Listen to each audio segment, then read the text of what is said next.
मुख्यमंत्री में। इसके लिए मैं पूरी जनता जनार्दन की तरफ, जनता जनार्दन सभी माता पिता के रूप में बैठी है। इन्होंने भरपूर आशीर्वाद मुझे 2 बार दिया, यहाँ तक कि मैं तो 3 बार कहूंगी कि माननीय श्री BL कुशवाहा जी मेरे पति वो भी जीते थे और उनके किसी परिस्थितियों बस मुझे आना पड़ा इस राजनीतिक क्षेत्र में। लेकिन मेरी जनता जनार्दन पितापुर बुजुर्ग माताओं ने सब ने मुझे इतना भरपूर आशीर्वाद दिया कि मैं आज 3 बार मैं अपने चाहती हूँ कि मैं 3 बार विधायक हूँ और आप सबके आशीर्वाद 4थी बार विधायक रहूंगी, ऐसा मुझे आशीर्वाद दे। और आया भी हूँ आपके बीच में, तो आने वाले 4 दिन बाद आपको राजस्थान के भविष्य का फैसला करना है, ऐसे मौके पर आया हूं। धौलपुर वालों, आपकी विधायक शोभा रानी कुशवाहा जी एक चर्चित विधायक है, पूरा देश इन्हें जानता पहचानता है, क्योंकि इन्होंने लीग से हट करके कुछ फैसले लिए और जब इन्हें महसूस हुआ कि घुटन हो रही है किसी पार्टी में, तो फिर बगावत करने से भी इनकार नहीं किया और बागी बनकर भी लोकतंत्र को बचाने के लिए कांग्रेस पार्टी के साथ जाकर के खड़ी हो गई। मैं इनकी सराहना करता हूं और इनके संघर्ष को सलाम करता हूं। 2-4 बातें आपसे कहने के लिए आया हूं। राजस्थान की कई सभाओं में जाने के बाद जो एक चीज सबसे अच्छी मुझे दिख रही है वो ये दिख रही है कि महिलाएं बड़ी संख्या में राजनीतिक कार्यक्रमों में आ रही हैं। इससे पता चलता है कि कांग्रेस पार्टी की नीतियों के प्रति और सरकार की योजनाओं के प्रति उनके मन में एक आदर का भाव है, इसलिए वो इस तरह की राजनीतिक रैलियों में भी आ रही हैं और अपना विश्वास कांग्रेस के साथ जोड़ रही हैं। मैं उनकी मौजूदगी को सलाम करता हूं।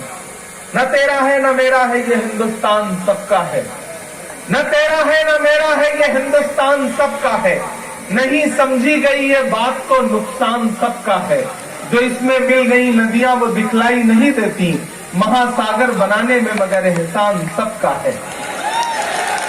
यहां अलग अलग समाज के लोग बैठे हैं।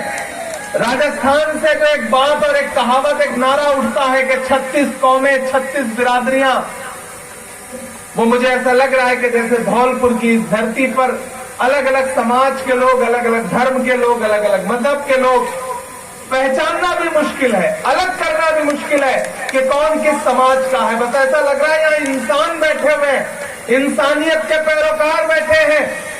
एक तरफ वो पार्टी है जो चाहती है कि इंसान अलग अलग लगे, कोई हिंदू लगे, कोई मुसलमान लगे, कोई सिख लगे, कोई ईसाई लगे, और एक तरफ कांग्रेस पार्टी है जिसकी विचारधारा यह है कि आपका धर्म कोई भी हो, लेकिन आप जब एकजुट होकर के बैठे तो सिर्फ इंसान नजर आए।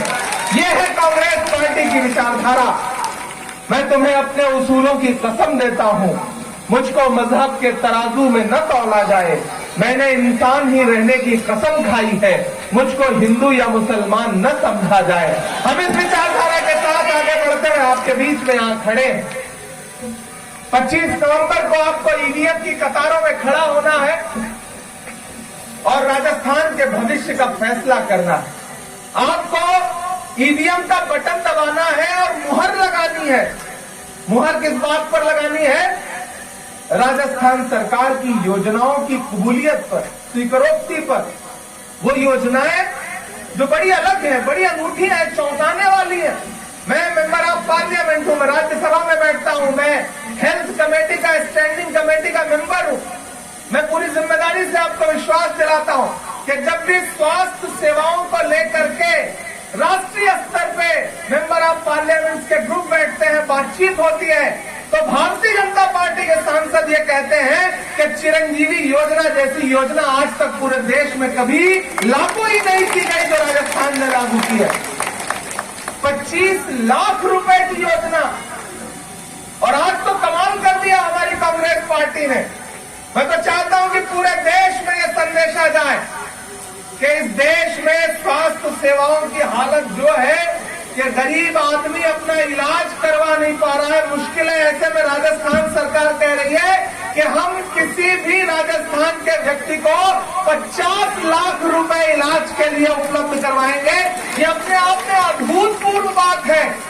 ये महज एक ऐसी योजना है जिस योजना की बुनियाद पर, महज एक योजना की बुनियाद पर आने वाले 25 साल तक कांग्रेस की सरकार राजस्थान में रहनी चाहिए। ये योजना इतनी शानदार योजना है, मैं सराहना करता हूं कांग्रेस पार्टी की।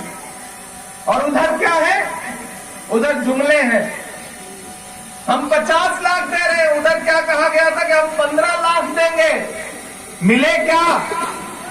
मिले क्या? बाद में तो अमित शाह जी ने ही कह दिया कि वो तो जुमला था। जुमले भी क्या कमाल कमाल के दिए नरेंद्र मोदी जी ने। बहुत हुई महंगाई की मार, अब की बार मोदी सरकार।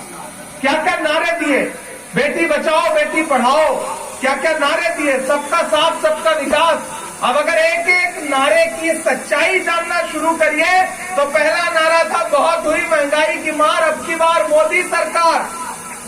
और उसकी सच्चाई क्या निकली कि जो पेट्रोल और डीजल 58 रुपए लीटर था वो 100 रुपए के पार पहुंच गया। जो गैस सिलेंडर 450 रुपए का बिकता था, 400 रुपए का बिकता था, वो 1200 रुपए का हो गया। और तो और यहाँ माएं बहनें बैठी हैं, सबसे ज्यादा महंगाई की मार कोई झेलता है तो वो महिलाएं झेलती है, क्योंकि आपको घर चलाना होता है, आपको किचन संभालना होता है। आप जब सुबह किचन में जा करके गैस का बर्नर ऑन करती हैं तो उसमें ऐसा लगता है कि जैसे अरमान भी चल रहे हो।